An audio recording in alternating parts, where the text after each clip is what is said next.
the Great Lakes Shipwreck Research Group, and I'm here with Tom Crossmon from Crossmon Consulting. We're going to give it a few minutes to let people join, because I know we often get a few people that come in over the few minutes here. So for those of you who are new to our group, thank you for joining. This is a private social media group that we really started for just a few people who are really geeky about shipwrecks. It turns out there's a lot more people than we thought. So we're happy though to provide a social forum and a community for people who are interested in Great Lakes shipwrecks. And we do a couple of things. One of them is this show, Great Lakes Shipwrecks Live, where I feature a person on the Great Lakes who is doing new or innovative things with Great Lakes shipwrecks, whether that be research, whether that be storytelling, remote sensing, wreck hunting, underwater archaeology, preservation work. We try to get those people on and let them talk about about their work and encourage their work too. So Tom, thank you so much for agreeing to do this. Thanks for inviting me on. Couple of housekeeping things that I wanted to get out of the way. The group is rapidly approaching 1,500 members. That's somewhat unbelievable, and it's been accelerating. So it keeps me busy. Let's put it that way. I'm lucky. I mostly work from home. So a few things I wanted to get out of the way. We have a number of other features that we have on the group. One of them is our Lost Ship of the Month that I do. I'm going to be talking about that with Tom a little bit on this show. I put out a new ship that is still missing on the Great Lakes every month, and I do a reinvestigation of it using original source material. I don't go back and read the books where other people have researched it. I go back to the original records and do a fresh look at it. And so I've done that with a new wreck this month, and we're going to talk about that. It should be exciting. A few other things. I've got a couple of new people that have agreed to appear on the show. So next week is Taras Lysenko, the T and ANT recovery. Taras has been involved in searching the bottom of the Southern Lake Michigan basin for 30 years and has located hundreds of warbirds that were used on the training aircraft carriers on the Great Lakes Naval Training Station that never made it back to the ship. And so he and Al, his partner, have raised many of those for donation for museums, for military museums. But in the process, they found many Great Lakes shipwrecks. So we're going to hear about those from Taras. Looking forward to having him on the show. And he also has a new book out, which we're going to feature. We also have Wes Olszewski coming on the show, the well-known Great Lakes author, followed by Fred Stonehouse, another Avery Color Studios author. So should be author month.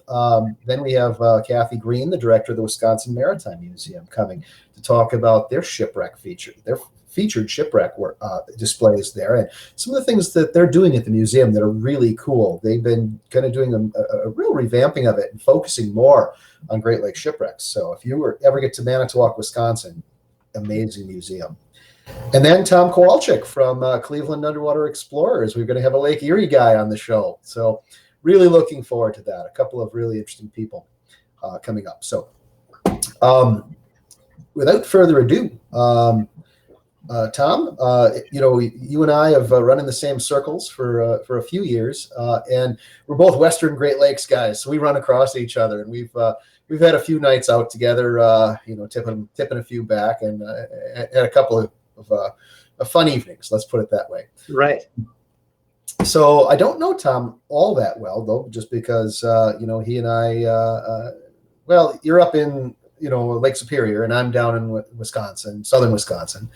But Tom, one of the things I always ask our guests, just as a segue, is how tell us a little bit about yourself, your background, and how the heck you got into this, because many of our people wonder, it's a strange thing to get into, It is. Shipwrecks and remote sensing and things like that, and a lot of people want to hear the backstory. So Tom, tell us about yourself and how you got into it. I actually started going with my dad as a young boy doing drowning victim recoveries, and that for me was like scouting. That's how I learned about the outdoors, how about to work on the water. And back then it was all done with dragging. So we would drag the bottom, and that's how we searched the bottom. At age 19, I actually joined the rescue squad here in St. Louis County, Minnesota, and we were using the old green box style Lowrance fish finders, and we were able to tell where the bottom was, but it didn't give any detail. And finally, in the mid 90s, I was asked to attend a class on side scan sonar, and I kind of chuckled at it, but agreed to go because I was sure that it was no better than anything we'd seen before. Boy, was I shocked. It was the Marine Sonic side scan sonar, which I've used ever since. And a guy by the name of John DeMille was putting on the class for 14 local agencies. And one was purchased in Itasca County, and we were sharing that system. So I was trained on the system, and then we started to use it, started to have some success. And I knew after doing it a while that there's a lot of drowning victims that go unrecovered because they're in deep water and won't resurface on their own if they're not found. So I kind of thought it'd be kind of a cool thing to do in retirement, to own my own stuff and go out and start doing some of these recoveries. Well, once you start searching the bottom for anything, it leads to other things. And I've now gone into everything from shipwrecks to anchors off of the ships in the Great Lakes, anything that's in the Great Lakes or any body of water, I'm willing to go after if it makes sense. So in 2014, in preparation for my retirement from the Federal Bureau of Prisons, I knew that I needed a boat. So I had a relationship with Lake of Salt Boats in Superior, Wisconsin, and they had a boat they were selling that was their demo boat, which you can see on the screen there. And I rented the boat to go to a project on Lake Michigan, and I fell in love with it. It's perfect for what I do. It's all welded aluminum. It's a boat you can bounce a side scan off of. It's a perfect work boat. So I shot them an offer and they accepted it. And a year later, I retired from the Federal Bureau of Prisons and kind of got into this a little bit more serious. I've been using light side scan sonar, which those towfish are generally around 45 pounds. And I've just had 2 heavy towfish built by Creighton Finn for the Marine Sonic transducers. The one towfish weighs 120 pounds, which is an aluminum fish. My stainless steel fish weighs 210 pounds. I have 400 meters of cable, so I can really look for large targets like shipwrecks just about in any depth of the Great Lakes. That's really amazing, Tom. It's interesting to me that, you went from, body recovery, which is something that you're still active in, and that you've done a lot of things for families to recover their loved ones. And then you segued from that into, finding other lost things on the Great Lakes. It's really a kind of a fascinating business. I mean, you do this full time, right? I do. The body recovery stuff, I don't make any money on. I do all that for free. But in order to own this equipment, you have to figure out, either you have to be a nonprofit, which a lot of guys do, and that works for them. But nonprofits aren't easy either. You're constantly looking for money. So I thought it was easier if I did commercial work and then do the drowning victim recovery for free. So I'm a for-profit company that does nonprofit work. It's the dumbest business plan ever, so don't follow me into business, I can tell you that. But it has enabled me to own some really, really cool technology. And I've got some great relationships with some of these companies that make this, which also helps. That's really neat. And I know I've heard a lot of really amazing stories and positive things about some of the charitable work that you've done to help bereaved families. And, thank you. And some of the tremendous successes you've had. So kudos to you for going out and doing that. That's really a wonderful thing. Thanks. Done. Let's talk a little bit about some of the sort of amazing things that you've been able to do. One of the things that I know I heard about anyway is a train in Lake Superior. Can you tell us a little bit about that? The train find was actually a really cool find for several different reasons. It had been missing for over 100 years. In fact, that picture that's up on the screen now, that was shot by Ron Benson, a friend of mine, they were up doing the diving the Gwinnett and the Judge Hart, and I brought my ROV up.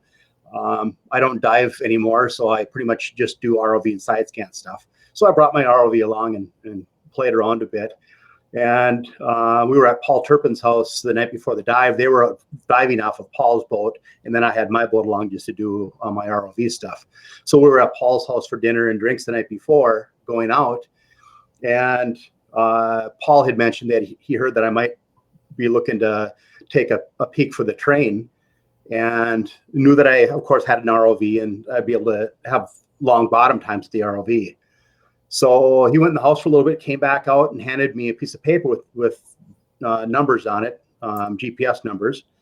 And I kind of looked at him puzzled, and he said, I've had some guys go out in recent years searching for it.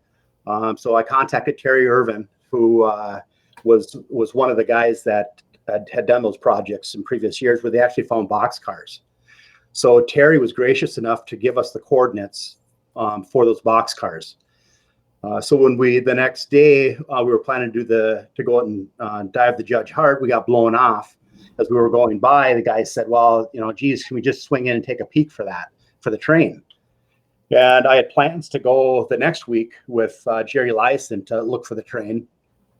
Of course, not having the numbers, just the research that we had. So since Terry had given us the coordinates, we went over and took a peek, and within an hour we had it. So as soon as we got on it, then Todd Janicourt and Ron Benson followed my tether line down, and this is the shot they got when they first got down to it.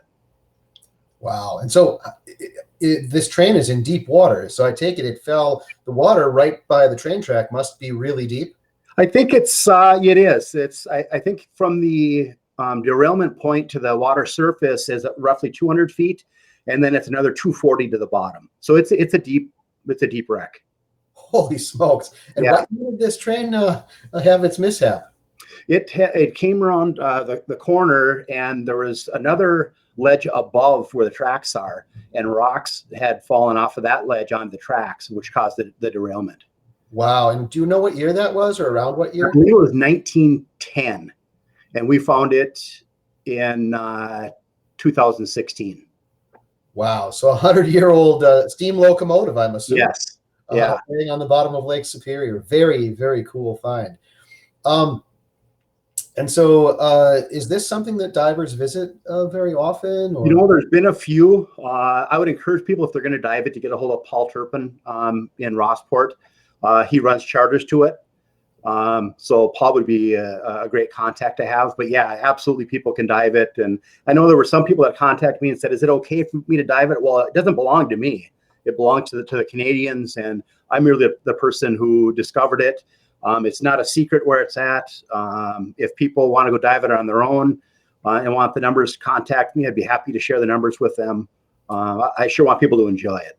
Sure.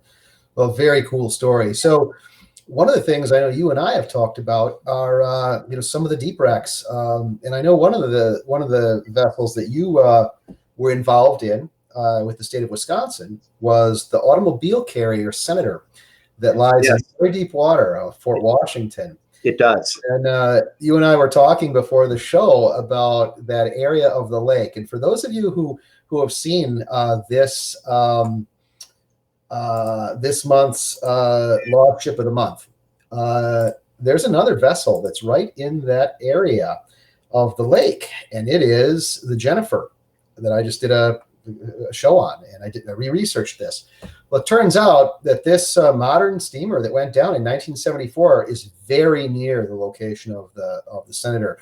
For those of you who watched my video, one of the things I dug up was I found essentially the log of the pilot of the vessel, and I also found detailed accounts from the two Coast Guard officers that did the rescue of the crew from the Jennifer, and it gives a pretty good location. Well, it turns out she's in 450 feet of water, not too far from the Senator. And one of the things Tom and I were talking about is, wouldn't it be fun to go out there and find that wreck and put the ROV down on it? It would be. Yeah, and it's a long way from shore. It really is, and it's not a easy find. but something definitely within the reach of sonars like those that you have, I think, Tom. So be a fun thing to do. It would be. And you've been out there. That's a long, long boat ride. It is. My first trip out there was December 1st. And, you know, Jay Hansen, a very good friend of mine, calls me up and says, hey, any chance you want to do a shipwreck in Lake Michigan? And it's, you know, it was late November when he called. And I said, sure, you know, let's figure out some dates this winter and we'll hit it in the spring. He said, no, I was thinking like next week. And I said, are you freaking nuts? Who goes out on the Great Lakes this time of year? He goes, well, you know, if we just pick a good weather day, and for those of you guys that know Jay Hansen, you know, he's game for anything. Let's just make it happen. So stupid me, I said, yeah, let's do it. So he and I and Ken Merriman and Tammy Thompson from the state of Wisconsin went out, and we got it done. We had some boat issues, but we got it done. And like you said, it's a long ways out there. And literally there was nobody else on Lake Michigan the day we were out there. I think we saw one freighter, but aside from that, nobody else is out there. So for those of you who don't know, the Senator was a Great Lakes, freighter, but was carrying automobiles. And I believe it was 200 or so 1929 Nash automobiles on the Senator. And she was hit by the Marquette, another freighter, and sank in very deep water. And Tom, can you tell us what this image is? It's hard to see because it's real small. In fact, if you can move me off the screen and put that full screen, what that is I put the ROV's nose inside the crack in the side of the ship. And what you're seeing there are the cars. Those are the frames of the cars inside the wreck. So this is forward-looking sonar from your ROV looking into the crack in the hull of the Senator. And how deep is the Senator? Isn't she around 400 feet down? 460, I believe, to the bottom. Holy smokes. Yeah. So literally when you're playing with an ROV in those depths, you're playing for keeps. You can get tangled up on a wreck and lose your ROV. So you have to be really, really, really careful. Boy, I'll say. And that's an expensive ROV, not something you'd want to play with. Yeah. Very, very cool. So when you were out there with your ROV, and, you know, is it hard to maneuver it around a huge ship like that? I mean, the Senator was what, 400 some feet long? Yeah, it's a big wreck. And it is. You need to watch for cables and wires because those are really the death traps to an ROV. And of course, poking your head in the side of the wreck like this, there's lots of sharp edges there, lots of things for the tether to get hung up on. So you need to really be careful. But I want to at least get some sonar images of the cars. And I've been back there once since with another crew and a bigger ROV, and we actually got some better footage of the cars themselves. And I am hoping to get back there this year to take another look. I'll have a new ROV, and we'll put that on it for a little better video. Very neat. And so for those of you who know, there aren't very many vessels that went down with cars on the lakes. A lot of people think that the wreck of the city of Bangor up on the Keweenaw, you know, is in with the water and is still diveable. It's not. They cut that up. It was on the beach, and they drove all the cars off. To my knowledge, this is the only automobile carrier that was lost with a full load of cars. There are other wrecks that do have a few automobiles and one or two cars in them, like the Lakeland or the Manitou, I think, has one. But this is an actual automobile carrier that had hundreds of 1929 Nashes and I think Whippets too.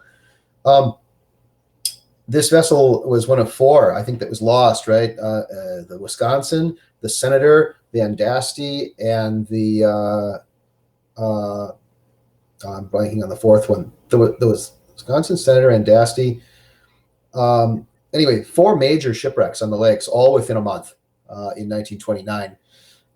And the Senator is probably the one that is the most famous. This wreck was found when I was out. I was actually on the lake with Steve Radovan the day this was found. Steve and I and a few other people, I can't recall who was all on the boat. We were on Steve's boat and we were looking for a wreck that had been found off Sheboygan by a commercial fisherman, snagged. And we went out there and it turned out to be the Robert C. Pringle, the little steamer. And we were in radio contact at that time with Bill Prince, who has since passed away. And Bill was out with Paul Ehorn looking for the senator. And they found the senator the same day that we found the Robert C. Pringle, as I recall. And so this is a wreck that's always interested me. I wanted to go out and see if we could find it. It took a long time for people to find it because it's so far from shore and so deep. To my knowledge, you're the first person that's ever really gotten down there and done imaging like this on it, Tom. So yeah, it was and that's always fun to be the first, right? Mm-hmm. Yeah, definitely. And so I hope you guys get to go back. Is there any video showing the cars? There is, I don't have it handy, but absolutely there is. The first video we did with a small ROV, the lights are so close to the camera that you see all the particulates in the water. And that's why I want to go back, because I think, and the second trip we did there, we did with Evan Kovac's ROV, the Pixel that he built. And that is really, really nice video. And I think I can do something close to that with my new ROV this year. And we'll see. Cool. The Senator's a really neat wreck, and I'm glad you were able to get down to it. And I'm really encouraged to hear that you're planning to do more work with it. Let's move on to some of your other work. One of the things that I know you've been working with our State Historical Society here in Wisconsin, our nautical archaeology program. Tammy Thompson, who was our state underwater archaeologist, and just a real fabulous asset to our state. Under Tammy, Wisconsin has put more shipwrecks on the National Register of Historic Places, I think, than every other state in the country combined. I know it's a lot. Yeah. They work their tail off. That's right. And, our Wisconsin shipwrecks are very pampered compared to Michigan shipwrecks, where they have way more shipwrecks and way fewer resources. So our state has been pretty good about that. But I know you got involved in a really interesting wreck that is not on the Great Lakes. Can you tell us a little bit about that? The War Eagle? Yep. Yeah, Tammy had called and said, is there any chance you'd want to side scan a wreck, because there's not a whole lot left of it in the Black River in La Crosse, Wisconsin. And she said it had burned to the water line and there wouldn't be a whole lot left, but we wanted to see how much we could document as being there. So I went down, I side scanned it. I used a 1200 kilohertz marine sonic side scan sonar. And I think most folks will be able to make out the wreck. The majority of it there is on the right channel of the sonar. So we did. In fact, this image has been in a couple of different magazines, and Tammy's and the team's work on this has been well publicized. They did just an unbelievable job on this. So it was really fun to be involved in it. So that's what a 1200 kilohertz marine sonics looks like. That's amazing detail, Tom. It is. Yeah. You can really see every board on here. And, for reference, a lot of you have seen my postings from my Deep Vision, which is a 340 kilohertz. And I get really good contrast just because it's got such a narrow beam on the side scan. But this is really stunning. This shows you what, high frequency gets you. It gets you a lot more detail on your sonar. The War Eagle, I don't know a lot about it, Tom. Do you know what year this was lost? I know it was a Civil War wreck. And the details, I'm not good at remembering the details that like you and Tammy and some of the historians are and archaeologists are. But I know it was a Civil War wreck. And that's about all I can tell you. That's all right. I don't know either, because it's not a Great Lakes wreck. So right. But Civil War, that's kind of what I was looking for. Yep. And I believe this was one of those big paddle wheelers. And she burned, and she's on the National Register of Historic Places. She's one of our Wisconsin shipwrecks that is on the NRHP, but is not in the Great Lakes. So just an amazing side scan image, though. It really kind of shows what you can do with a higher frequency commercial side scan. Right. All right. Let's move on to some of your equipment. I've really really interested in side scan. We were talking about the fact that I'm putting out a series of videos about side scan sonar for people, because I've got a lot of people that have been asking me, what should I get? I'm interested in getting into side scan sonar. Do I need a tow fish? Should I get something that mounts on the transom? What frequency, what, and asking me all sorts of technical things. And then other people who have sonars that are not getting the results they want, and asking, why do I see, what does the thermocline look like on a side scan, or why am I not getting good results? So I'm really interested in hearing about some of your equipment that you use, and in particular, your ROV. In this year, we're in the process of purchasing a new ROV. It's a big jump from what we have now. It's the Video Ray Defender, and it has some really cool sensors on it. It has GPS. So what it'll do is it'll acquire a GPS signal on the surface. And then it has what's called a Doppler velocity logger on the bottom, which is basically a sonar with 3 heads on it on the bottom that pings the bottom, and then will interpolate where the movement for the GPS coordinate. So once we get to the bottom, then with the software integrated into it, we can actually fly patterns, set the spacing on the patterns if we're looking for a small target to do that. So say once we get down to a wreck, we want to do a real thorough search of the area around the wreck. We can then set up a grid, have it search it, and basically sit back and just watch it fly its mission. We can also, if we get to something we like, we can hit the hold button. It'll hold its position there. We can go have lunch, and it'll come back to it, and it'll be sitting right there, hovering at that target. Wow. So what's the usable depth of something like that? This is the model that I'm buying. I'm thinking I'm going to stay at the 1,000-foot mark. Because that will cover most everything I do. And I can't remember the depth. If it's the max depth is much deeper than that, though. If you go with fiber, I can't remember off the top of my head, though. I think it's like 4,000 meters. I think. Wow. Which would be unbelievable. So I mean, this is something that you really can sell for commercial contracting. You can do inspections, you can get down. Oh, absolutely. Yeah. And that's for me, that's got to be the hope, is that even though I love to go out and play in the shipwrecks and do that stuff, it has to make me money in order to have it make sense to buy it. So I do have some projects lined up where I'll be using it to make money. But then once you own it, then you go out and do fun stuff. So this has a forward-looking sonar on it. Is that correct? It does. In fact, I'm going to keep the sonar I have. They have a new sonar that comes standard on it. I like the sonar that I own, so I hate to spend $35,000 on another new sonar when I already own 2 of them. So I'm going to keep the 2 sonars I have and use them, which is the Blue View is what I use. The Oculus that comes standard on it, there's nothing wrong with it. It's a nice sonar, but I just don't want to spend an additional $35,000 unless I absolutely have to. I see. And so I've always wondered about sonars that are done on an ROV versus a side scan sonar. This what kind of frequency do they run at, and how far can they see? I'm running a 900 kilohertz, so I'm good to about 100 meters. So for wrecks, it's beautiful. In fact, it works good for drowning victims as well, because it's very high detail, but I can bump it out to 100 meters and have no problem finding the wreck.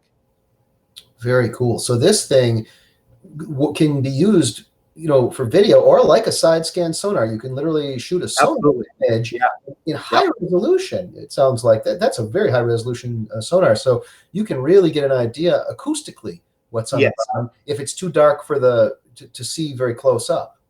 And that sonar has really been the bread and butter for the work that I do for archaeologists like Tammy and Tori and Caitlin. Because they can take measurements, get exact measurements of a shipwreck from the sonar data.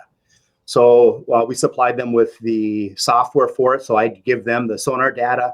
They can pause it, take measurements, do whatever they need to do. And then they're looking over my shoulder and say, geez, I want to see more of this or more of that. And we make sure they get what they need.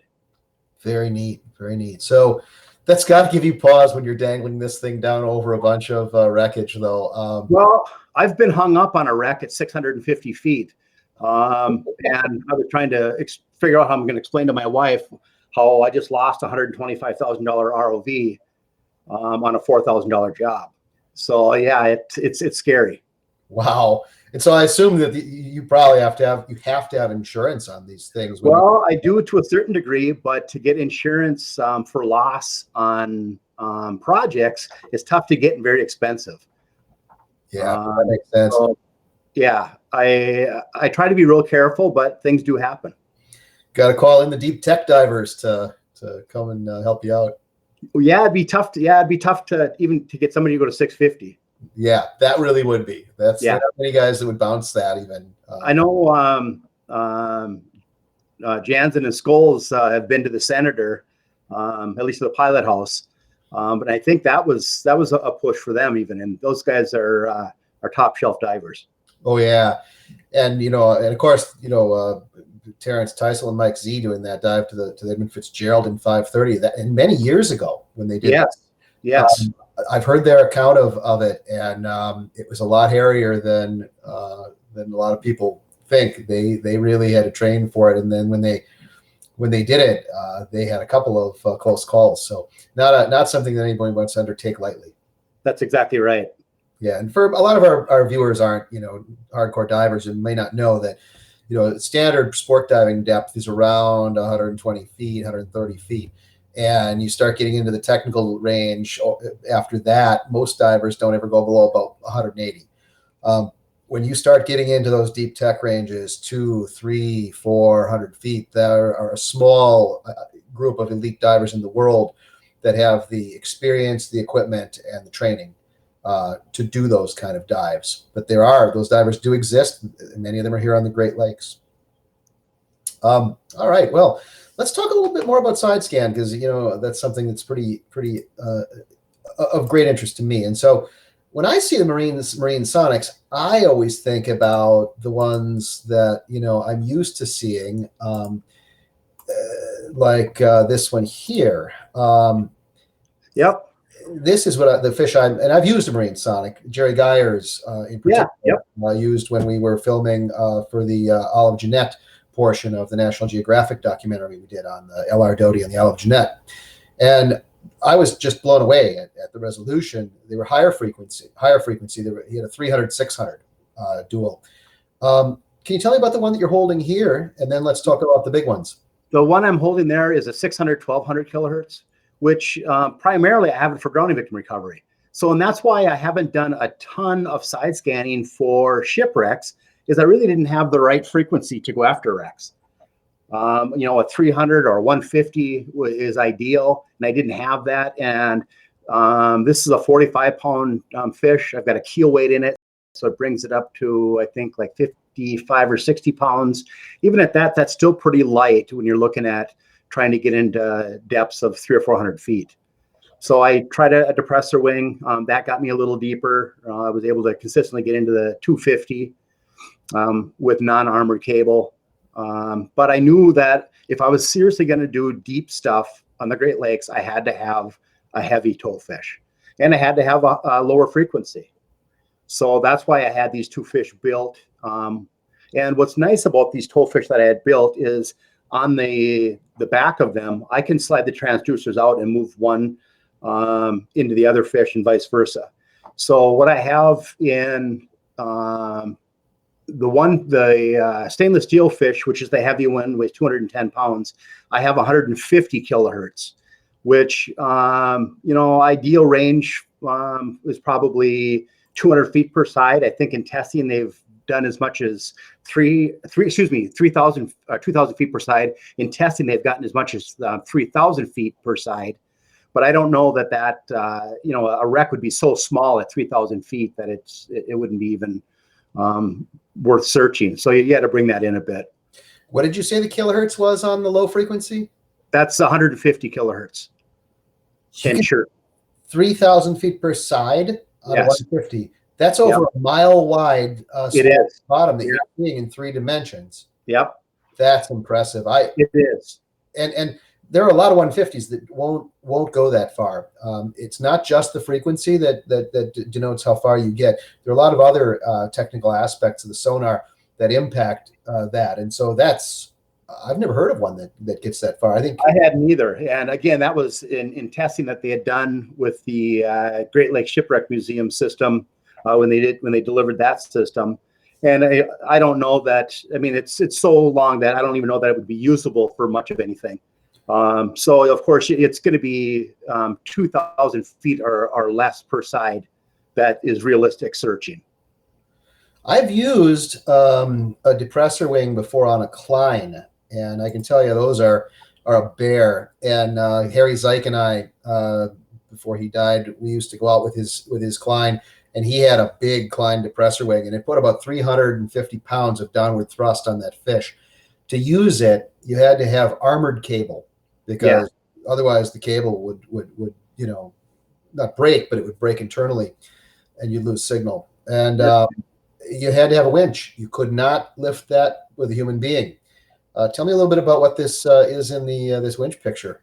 Well, it's funny. Up until 3 or 4 years ago, I didn't have a winch. I did everything by hand. So my hand strength is pretty good from the years of raising and lowering a towfish. But I knew that as I aged and as I get into heavier equipment, I absolutely had to have a reel. So I bought a 12 or 24 volt electric reel. And then I knew that wasn't going to do it for these real heavy fish. So I purchased this hydraulic reel from Creighton Finn in Washington State. He built the tow bodies, he built the winch, and I converted the boat over to hydraulics last fall. So even my A-frame off the back is now hydraulic. I moved away from the 12 volt actuators. So this winch, and he and I were able to dial it in pretty good, with a good balance between speed and power, where I will have no problems raising and lowering these tow fish, and at a pretty good speed. Very cool. So I'll show you this. You'll get a chuckle out of this. This is me at Copper Harbor last summer. That's the David Boyd with a fish like yours, I think, a marine size. Yes, it is. That's my deep vision. And the captain of this was Towfish Envy. And it shows you the difference between what I call a big game sonar and a small game sonar. So this is like Tom has, a real big game hunting sonar, whereas this is what we call a short cable model. Excellent for what I do, imaging, kind of archaeological imaging of known targets. But it is a world of difference. The price is, I guess, the main thing, the main difference. So what I get out of this is high resolution and short range. It's always a trade-off. You can, if you don't want to spend a lot of money, you can get low resolution and high range with a transom-mounted fish finder side scan, or you can get high resolution and low range out of a short cable towfish model like this, which is the way I chose to go. So anyway, very cool stuff. Let's talk a little bit about some of the other cool technology that you have been using. One of the things that I've heard a lot about on the Great Lakes, and I know Stephen Robley, who was with us, I think 2 weeks ago, talked about quite a lot, are autonomous underwater vehicles, and kind of a new area of exploration on the Great Lakes. One of the things that I've heard is that you can basically mark off a huge rectangular area of the lake, tell the fish to go swim in it and go away, and the fish comes back up to the surface and basically tells you if it found anything. Is that essentially how they work? It is. Now this one that in the image here is the one I own, and it'll fly for up to 72 hours.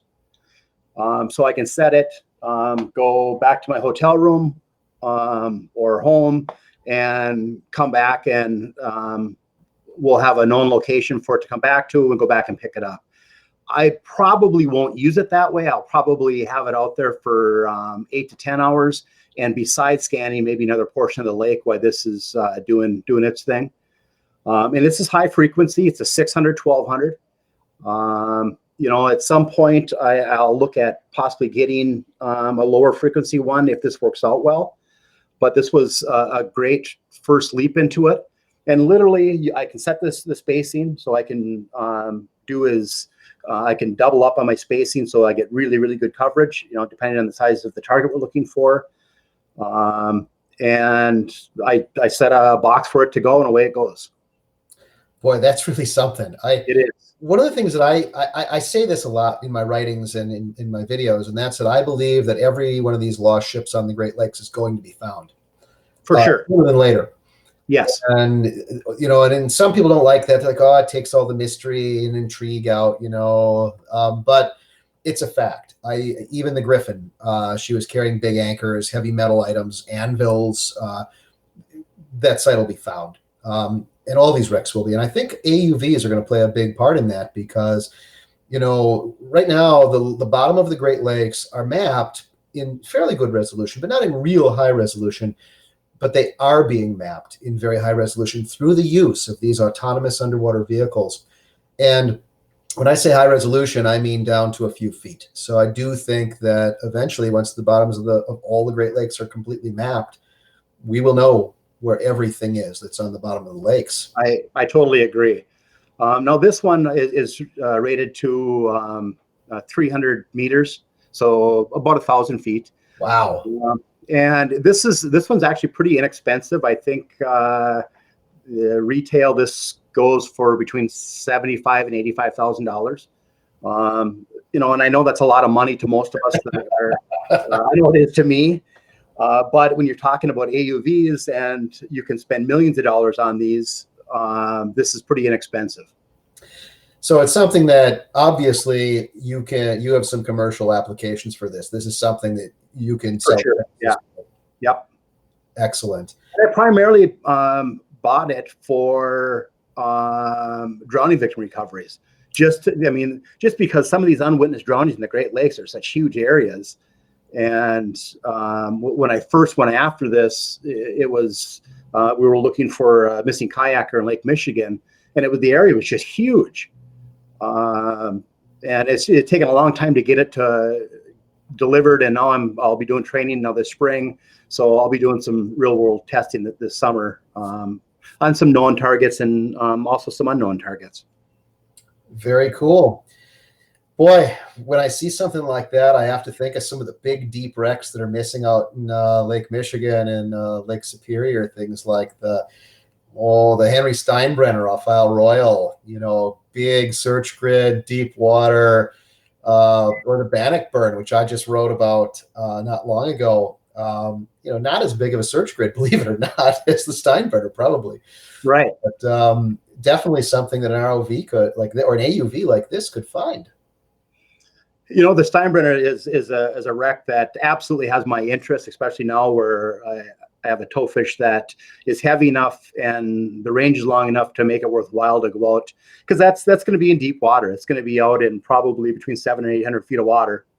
So it's going to take either an AUV or a deep towfish like the museums or what I own to find that.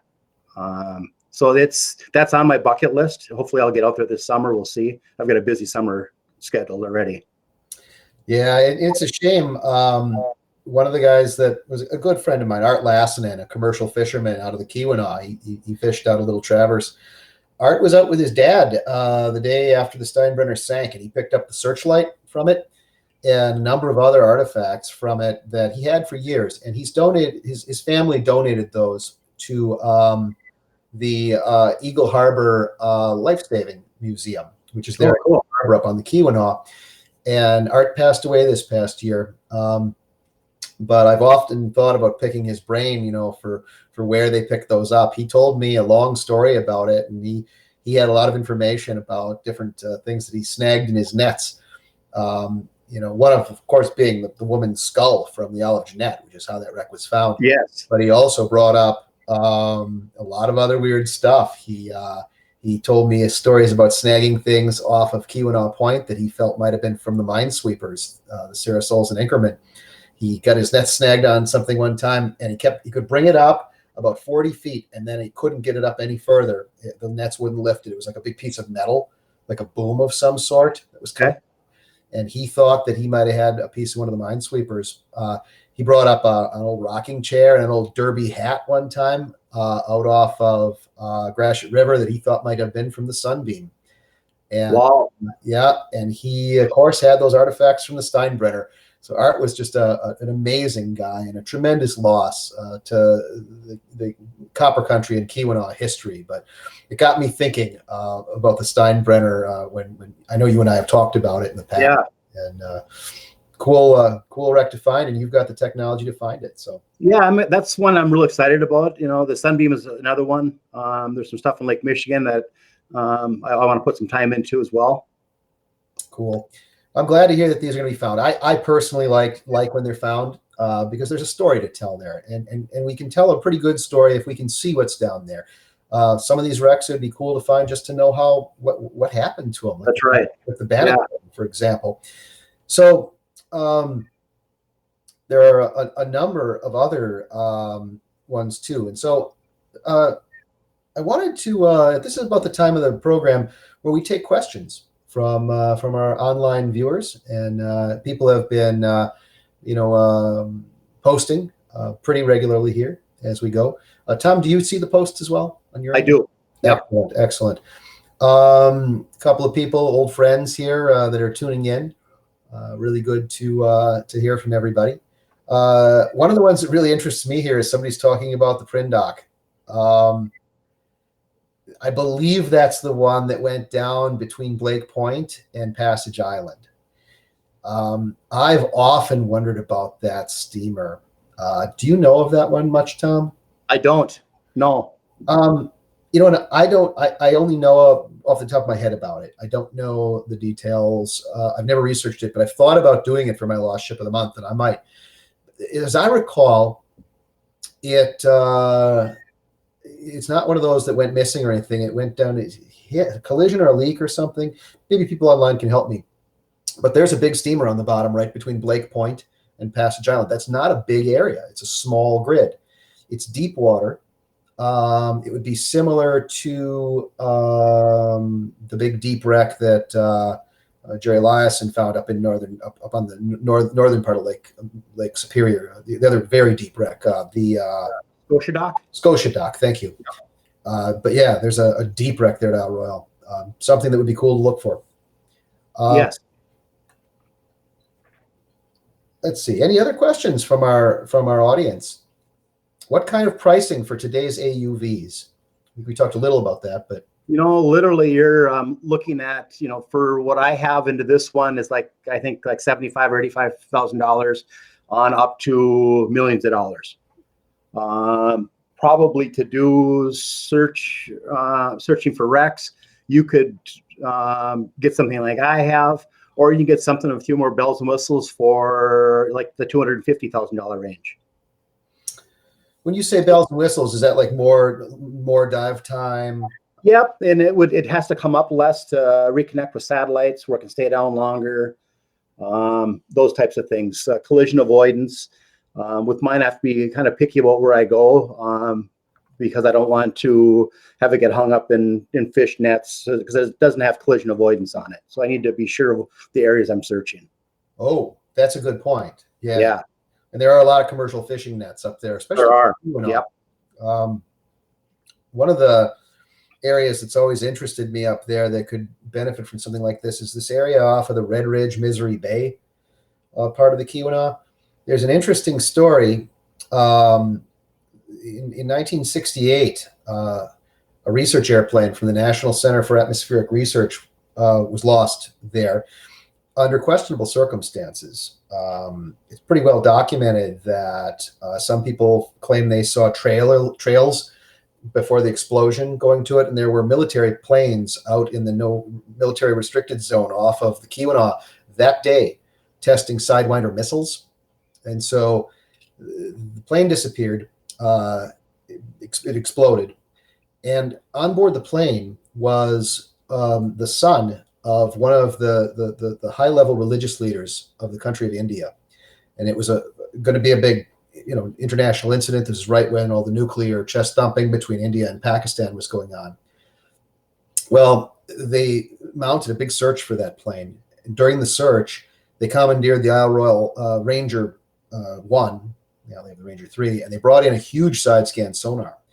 And they searched that whole area. And my dad at that time was a professor at Michigan Tech. He was involved, his grad students used shore transits because they didn't have Loran yet to mark where they were side scanning, where they were picking up images. And this is a very early side scan.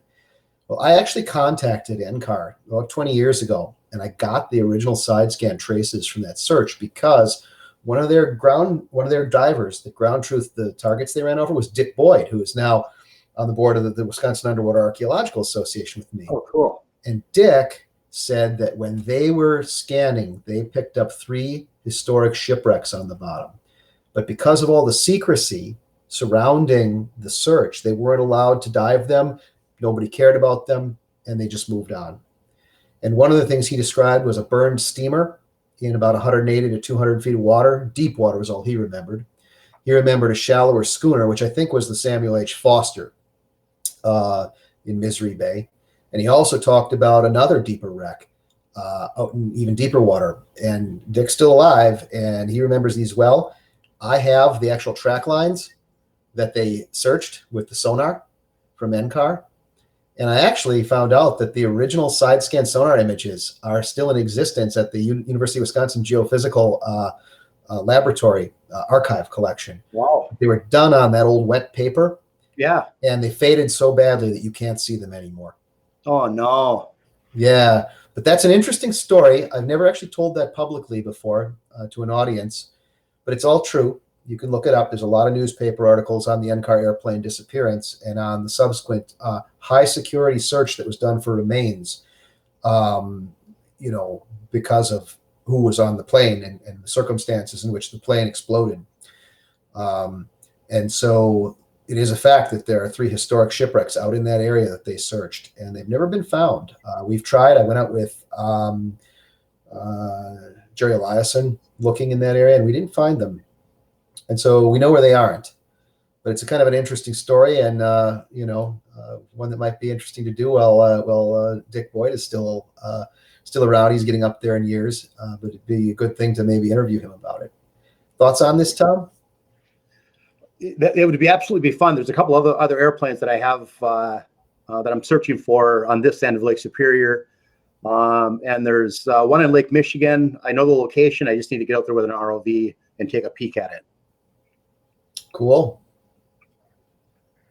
I got a comment from a user here. The Prindock was in a collision with the Canada Steamship Line vessel Battleford. That's right. And yeah, it went to the bottom, right between Blake Point and Passage Island. So as far as I'm concerned, Tom, that's like shooting fish in a barrel for your equipment. It would be especially when if I'm going to be on that part of the lake, it would be a must. Yeah, I would go up there and run it over. No one knows where it is. There's no numbers on it. It is deep there. I will be out there on the island this summer. I'm bringing my my little eye. Probably going to just scan a little bit around Chippewa Harbor, seeing if we can find the Dagmar. I may try to image the 5-finger bait tug with it just to get a pretty picture. So yeah, I will be out there this summer in June. But definitely, Tom, keep it in mind if you're going out there. Give me a holler. I wouldn't mind. I've always heard about the Prindock. Somebody's commenting on the airplane. Yeah, pieces of that plane wash up pretty regularly, the NCAR airplane on shore. And I know a number of people had pieces of them up in the Keweenaw. When planes explode like that, they're in many, many, many pieces. And I don't think there's like a plane on the bottom there. I really think what's on the bottom is probably just a lot of small pieces of debris by this point. But I have some sonar images of a plane that I found in Lake Superior, and this on Lake Superior. And it literally, to look at that sonar image, there's no way you would know that that's an airplane. It was a pile of parts laying on the bottom. Yeah, exactly. So, and we have a couple more minutes. I'll throw one other zinger out there. Many of you will recall 10 years ago, this guy came out saying that he had found a jet on the bottom of Lake Michigan. Some of you will be familiar with the F-89 Kinross incident. Yep. So back in the early 60s, an unidentified flying object tracked out over Lake Superior at 500 miles an hour. And Kinross Air Base scrambled an F-89 Scorpion to chase it. And it caught up with it. And they made visual contact, and then radio silence was lost. The jet was never found. The object that they, this is a famous thing. This is like the holy grail of the UFO community, right? So this guy claimed he was up here with a homemade side scan looking for the Cerisoles and Inkerman off the Keweenaw when weather made him look in a different part of the lake. He had this group called the Great Lakes Diving Company out of Muskegon, he said, and he claimed he ran this over. He showed a picture of the F-89 Scorpion on the bottom, a side scan image, and right 100 yards away from it was a round disc on the bottom. This made national news. This guy got his 15 minutes of fame. And I got called to vet it. And they said, Brandon, who is this guy? And I said, his name was Adam Jimenez. And nobody had ever heard of this guy. He didn't exist. It was like he came out of nowhere. Nobody in Muskegon ever heard of him. And I said, I don't think that's possible that you could take a homemade side scan sonar and look for the Cerisoles and Inkerman. Not 15 years ago, you couldn't. That's right. I think this is a hoax, which it turned out to be. The guy was well known. He was a UFO buff, and he, had these images, and he decided he'd use them to, tell a good story. But that Scorpion is out there somewhere on the bottom of the lake, and I think it's probably broken up into 1,000 pieces. I think it probably was tracking a Russian spy plane that, and they may have collided. There may be two planes on the bottom. My understanding is that's pretty far north. Like that's up around, this all happened, the crash site should be somewhere around Superior Shoal. What are your thoughts on that whole thing, the Kinross plane? And do you think it'll ever be found? I doubt it. I think it's going to be so destroyed that you wouldn't really, if you were to side scan it, you wouldn't really recognize it as, especially used in low frequency. You really probably wouldn't even recognize it. You would think that it's just geological bottom. I received a phone call from someone, I was probably 5 or 6 years ago now, wanting me to check a target that they believed was that plane. And the more I looked into it, the more I knew they were jerking my chain, and I just backed away from it. It just didn't make sense. Yeah. But it's a great story. That's one of the things I like doing is educating people, telling these stories again, because a lot of people probably haven't heard about the F-89 Scorpion incident. It's real. It did happen. It's out there. I do get some off the wall phone calls. People wanting me to go and do free searching for unrealistic things. And again,